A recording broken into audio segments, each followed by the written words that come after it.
everyone, my name is Paras and today I am creating getting started video for one of our products, Projects Workspace. So once client has successfully installed application on their tenant, this is the landing page that will be shown. So the admin user who has installed the application can see this landing page.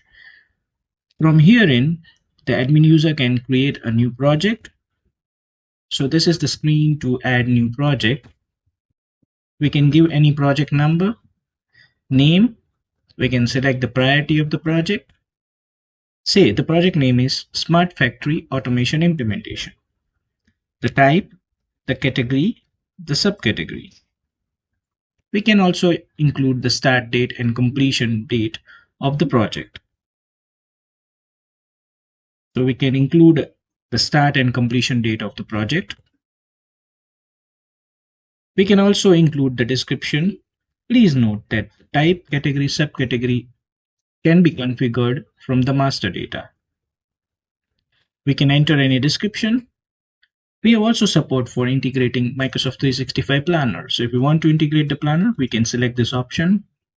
We can add any other details such as location, address. So this is the project screen. If I click on submit, the project creation process will start. It might take few minutes, 1 or 2 minutes for the first time project configuration.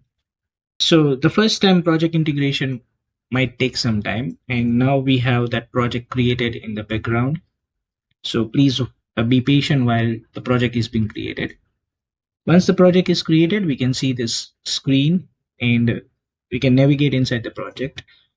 The admin user, as I mentioned, can add new categories, subcategories, status, type. Moreover, we have given the configurable sections where in the project creation form, we can add new sections. Inside sections, we can also add new fields. The admin user can also add new admins. So admins are basically the global admin where they can add new projects, manage new projects, add new team members in the projects.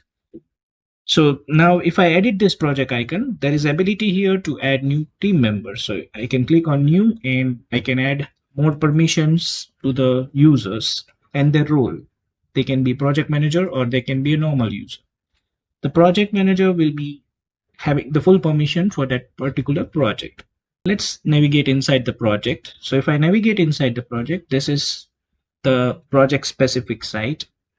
We can configure the master data such as project specific category, subcategory, emails, resources, course category. So this all are the master data that can be configured. Moreover, we can also add new team members from this screen and we can give them permissions to the users to access this specific project site. We have a dedicated help center for each features of Projects Workspace. So in the website, we have the dedicated help center for each of the features of Project Workspace. For scheduling any demo or any other requirements, feel free to reach us out. Thank you.